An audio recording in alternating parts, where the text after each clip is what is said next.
Zata, truth. It began long before us, we who now live our perfect and dull, endless lives. It began long before these moon palaces and body markets hurling around our golden sun. It began long before our light coil thinkers, our radiation wars, our oil smoke. It began with us, the continuity and its twin, wanderlust. The need for unseen shores deep in our marrow. No judge, jester, queen, or king can escape this old blood. We are nomads, eternal. And when no ocean, mountain, or sky could contain us, our gaze hungered starward. Afar, they mocked us with their brittle light, winking and jeering like dangling iotons, forever out of reach, illuminating the truth. Immortal as we are, we die with the sun. That's where I come in.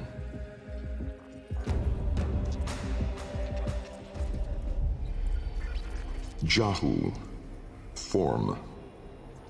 My departure was a day less than any other.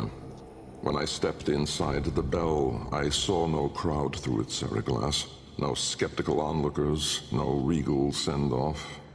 They all had given up on me and my paradoxical formulations. The wasted years had all shown the void to be just that. Nothing. No energy, no entanglement, no form.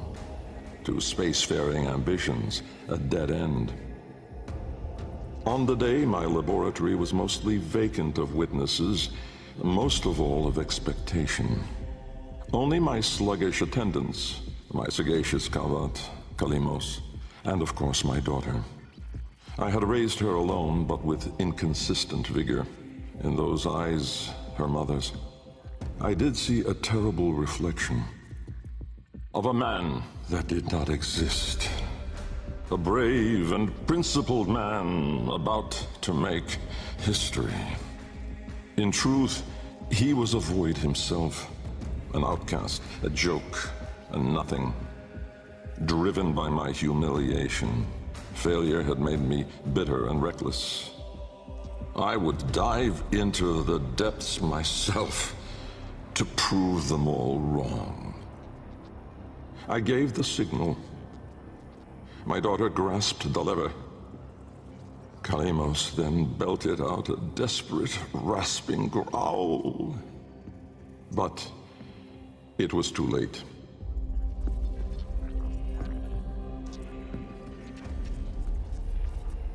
Vom, order. The calipers yawed open the wall between worlds, stretching there a black trapezoidal gap. A door, a mouth. It yawned in the light of the room, splintering it to mesmerizing, unearthly hues. And I, inside the bell, dropping obliquely toward it from my gallows. Mass and time rippled as a sudden vortex jawed before me. My head was vapor, my feet lodestone. The bell around me flexed like a rat paralyzed in a winding, gulping snake.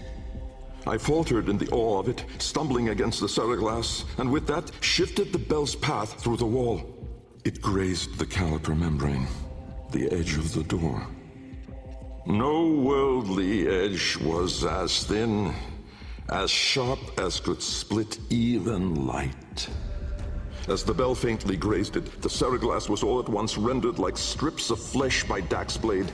My enclosure was beheaded in an instant, but still, I fell, sideways, into the void.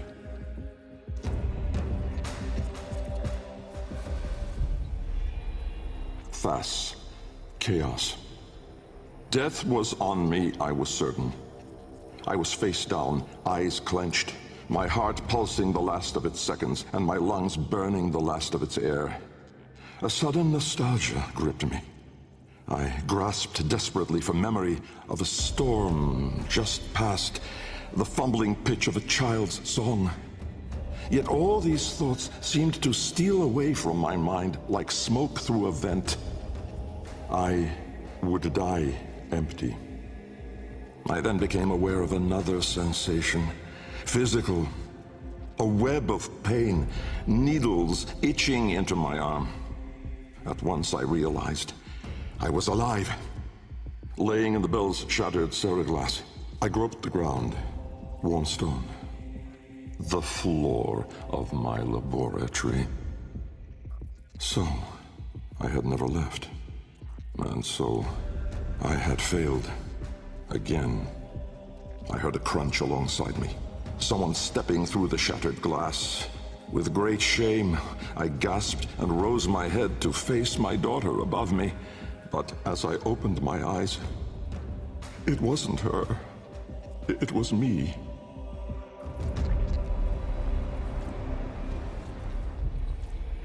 Riss. Light. The senselessness of it. The paradoxic, the vague, untimed form. I was alone, but not, for I stood there confronted by myself, a twin but no brother, a reflection but with dimension. Behind him, no horizon but a vast broiling sea of caustic light pierced at random by black pin stars, and closer, around me, a gale of flowing vapor, profane in color, billowing relentlessly into the nascent lack, seeking all directions. I was standing on a precipice of familiar stone, jagged and unanchored as though cleaved directly from the very floor of my laboratory.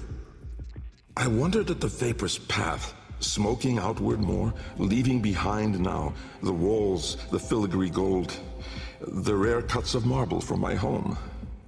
I knew at once the vapor's source.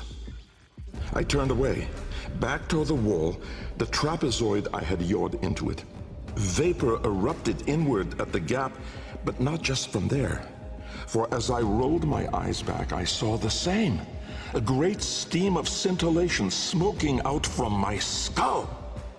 Dumb in awe, I faced toward my chimerical twin. He spoke.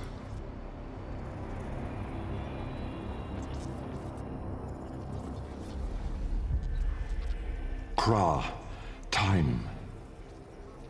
An old name, unspoken in the centuries since my mother reared me. A soft hiss, soothing as a viper's gaze. Little Bengal. The other me reached out, offering his hand, gliding toward me without moving, as though the distance between us was now collapsing. A confusion, most euphoric, filled my mind. With the shred of wit that remained, I decided that I should run for my life. At once, crazed and frantic, I fled. But I made no forward progress. Instead, the world compressed evermore around me, as though I were an anchor pulling the shore to reach. When I arrived at the door, or rather, the door arrived at me, I howled, hurling myself inside, out. And then and there I was, lost and unlost, howling on the floor in harmony with my wretched Kalimos, lacerated in flesh and heart, scattered as the bell glass, spilling blood and stomach on the cold stone floor. But I sensed the other there, at the wall's breach behind me, reaching still. I screamed, but my voice was gone. Forever. I looked, but my eyes would never see again. I swept my fist across the floor, snatching broken shards, and in gripping tightly, I filled my hands with ink. Close it, I wrote.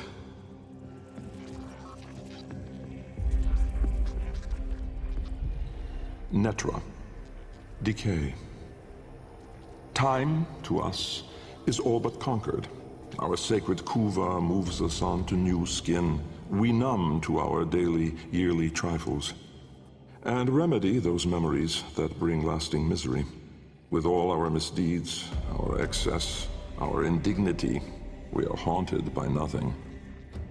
But not for me, for with each passing day, there grew within a tumorous idea. It was minute in those early days, the pale-reaching digits severed on the floor, studied with reverence, with greed. And it swelled larger in the latter days. The regal domes, the rail dedications, the unholy Zariman parade. I had put the stars within reach, but at what cost? I never spoke of him, that man, trapped in the wall. And while there have been countless souls who have followed me through with their light skippers and field wave skins and vari-eyed instruments, not a single one ever saw him. Me. And so it is that I will not take the Kuva now, or ever again. This is the last skin I'm in. Because of this idea, that I cannot be sure that in all that smoked commotion, in all that panic and fear, in that bending light and blinding dark, was it I who escaped? Or the other?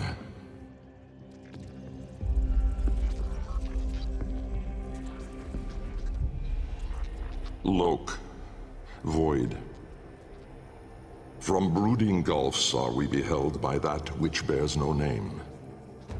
Its heralds are the stars it fells, the sky and earth aflame. Corporeal laws are unwrit as suns and love retreat. To cosmic madness, laws submit, though stalwart minds entreat. In luminous space, blackened stars they gaze, accuse, deny.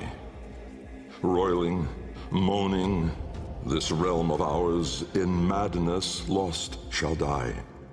Carrion hordes trill their profane accord with eldritch plans. To cosmic forms from tangent planes, we end as we began.